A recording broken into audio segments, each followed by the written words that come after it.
In the middle of one of the driest deserts on Earth, there are drawings so enormous they can only be fully seen from the sky. A hummingbird with a wingspan of 94 meters, a spider so perfectly proportioned. It took scientists decades to identify the species. A monkey with a perfectly coiled tail, drawn with a single, unbroken line, created over 2,000 years ago by people who had no aircraft, no satellites, and no way to see what they were creating from above. And yet every single line is perfectly straight, every single figure is perfectly proportioned, with an accuracy that even modern technology struggles to replicate. Nobody knows who made them, nobody knows how they made them, and nobody knows why. This is the story of the Nazca Lines, and the deeper you look, the more mysterious they become. The Nazca Lines are a series of ancient geoglyphs located in the Nazca Desert of southern Peru. They were created between 500 BC and 500 AD by the Nazca people, an ancient civilization that flourished in this region for nearly 1,000 years. The lines cover an area of approximately 450 square kilometers. That is larger than the city of Chicago. There are over 800 straight lines, over 300 geometric figures, and over 70 animal and plant designs.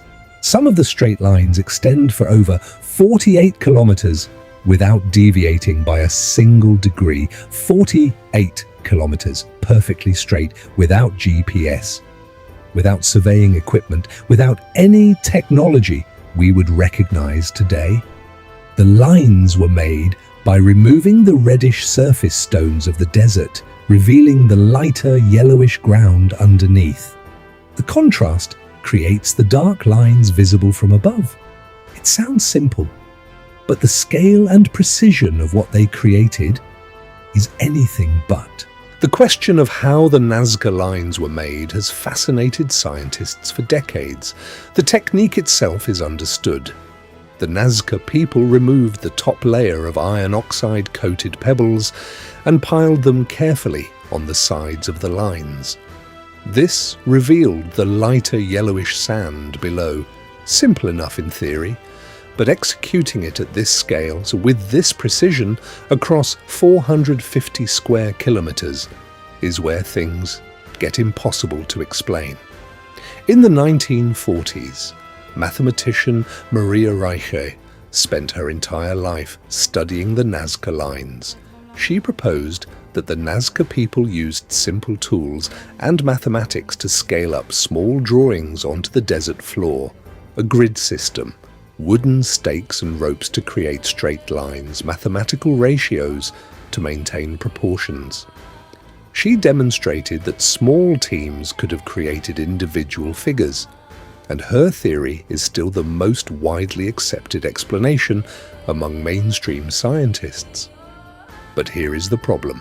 Even with wooden stakes and ropes, even with a perfect grid system, maintaining millimeter precision across kilometers of desert over years of construction, while having no way to check your progress from above, is extraordinarily difficult. Some researchers have tried to replicate individual figures using only ancient tools. The results are impressive, but none have replicated the full scale or the precision of the original lines.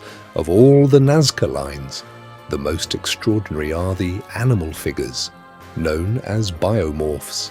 There are 70 of them, each one drawn with remarkable precision, each one telling a different story. The hummingbird, 94 meters long, created with a single continuous line that never crosses itself. The proportions are so accurate that ornithologists, bird scientists, can identify the exact species. It is a long-billed hummingbird, native to Peru. The spider, 46 meters wide. When scientists analyzed it, they made a remarkable discovery. The spider depicted in the Nazca Lines belongs to the genus Ricinulae, an extremely rare species found only in remote areas of the Amazon rainforest. How did the Nazca people know about a spider that lives hundreds of kilometers away in dense jungle?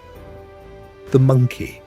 Perhaps the most mysterious figure, the monkey is drawn with a perfectly coiled spiral tail and a remarkable feature that nobody noticed for decades. Its right hand has only 4 fingers. Scientists examining the figure discovered this is not a mistake. It matches a specific species of spider monkey found only in the Amazon, a species with exactly 4 fingers on one hand. But the Nazca people lived in a coastal desert, hundreds of kilometers from the Amazon rainforest. How did they know? And why did they draw it? Nobody can answer that. The question of why is perhaps the most debated in all of archaeology. Several theories exist. The most widely accepted theory among scientists is that the lines were created for ritual purposes. The Nazca Desert sits above an ancient network of underground water channels known as puquios. Some researchers believe the lines were ceremonial pathways, walked during religious rituals to pray for water and rain. The figures of animals were chosen deliberately. The hummingbird represents water. The spider is associated with rain. The monkey is connected to the Amazon, the source of water. In this theory, the Nazca Lines were essentially a giant prayer to the gods, a request for water in one of the driest places on Earth. Another theory suggests the lines functioned as an astronomical calendar. Maria Reicher spent decades trying to align the lines with solar and stellar events. She found some correlations, but not enough to fully explain the entire complex.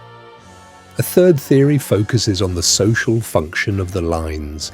Building such enormous structures required enormous cooperation.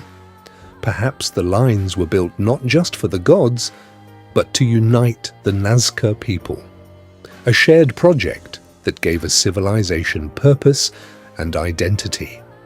No discussion of the Nazca Lines is complete without addressing the most controversial theory of all.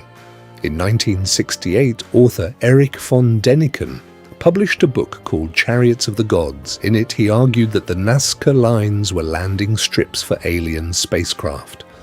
The theory was immediately popular and immediately controversial. The argument goes like this: the figures can only be seen from the air.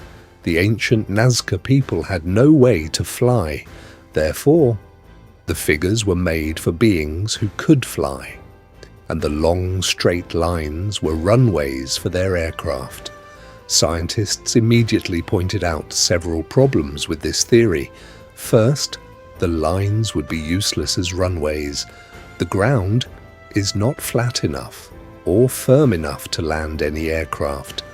Second, the figures are not actually visible from the heights required for landing aircraft. They are best seen from about 300 to 500 meters.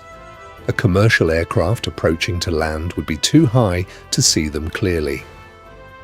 Third, the lines show evidence of gradual construction over centuries, not a single engineered project. Most scientists dismiss the alien runway theory completely, but the popularity of this idea has never really died. Because regardless of how the lines were made, the mystery of why they were made by people who couldn't see them from above remains genuinely unexplained. After decades of research, here is what scientists are confident about. The Nazca Lines were made by the Nazca civilization between 500 BC and 500 AD. They were made by removing surface stones to reveal lighter ground below. They were almost certainly connected to religious or ceremonial practices.